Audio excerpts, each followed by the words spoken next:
వీళ్ళే మాట్లాడతారు అధ్యక్ష. ఈరోజు రాయలసీమకి అన్యాయం చేశారంటే రాయలసీమ. ఏలూరు జిల్లా పోలవరం నియోజకవర్గం బుట్టాయిగూడెం తహసీల్దార్ చలపతిరావు అసభ్య పదజాలంతో ఎస్టీ కులాన్ని దూషిస్తూ మహిళలపైన వేధింపులు చేస్తున్నారని వీఆర్ఓలు, వీఆర్ఏ సర్వేర్లు ఆందోళన చేసి పోలీస్ స్టేషన్లో ఫిర్యాదు చేశారు.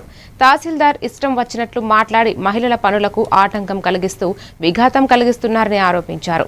ఈ వేధింపుల కారణంగా ఇటీవల ఒక జెనిఫర్ అనే వీఆర్ఓ అనారోగ్యంతో మృతి చెందింది అని చెప్పారు. చాలా ఇబ్బంది పడుతున్నారండి.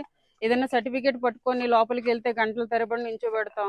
మమ్మల్ని కనీసం నిండి శూలాలతో ఉన్న అమ్మాయిని కూడా చూడకుండా 2 గంటలు 3 గంటలు నించోబెట్టేసి మాట్లాడేస్తారండి. సంతకాలు పెడతానికి పెన్న తిప్పుతూ ఉంటారు. అదే విధంగా పెద్ద ఆవిడ ఉన్నారండి, ఆవిడ స్టంట్ వేయించుకొని ఉన్నారు. ఆవిడ ఎంతో బాధపడతారు. నైట్ టైం 10 వరకు కూడా ఉంచేస్తారండి, అసలు సంతకాలు పెట్టరు. అదొకటి. అమ్మాయిల విషయాల్లో టచ్ చేస్తాం కూడాను.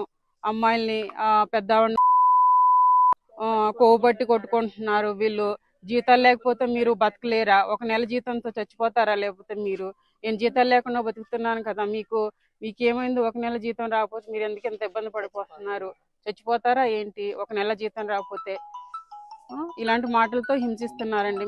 మేము అధికారులను కోరుకునేది ఏంటంటే ఆయన పైన చర్యలు తీసుకుంటారని అనుకుంటున్నాం సార్. అంతేవిధంగా అంటే ఆయన మీద కోపం అయితే మాకేం లేదండి. అంటే మేము ఎవరి దగ్గర అయినా పని చేయగలం. మమ్మల్ని అంటున్నారు ఆయన మీరు ఈ మండలంలో తప్ప వేరే మండలంలో పనిచేయరని. అంటే కులం పేరుతో కూడా దూషిస్తున్నారు. కోయ కులం వాళ్ళు ఇలాగే ఉంటారు, వీళ్ళకి ఇది తప్ప వేరేది రాదు, వీళ్ళు ఇక్కడ తప్ప వేరే ఉద్యోగాలు చేయరు కూడా. బుట్టాయిగూడెం ఎంఆర్ఓ గారు మహిళల పట్ల అసభ్యకరంగా మాట్లాడటం అలాంటి వాళ్ళు మా దగ్గరకు వచ్చి చెప్పడం జరిగిందండి. ఇంకా మారుతారనే ఉద్దేశంతో మేము ఎంతవరకు కూడా ఫిర్యాదు చేయలేదు.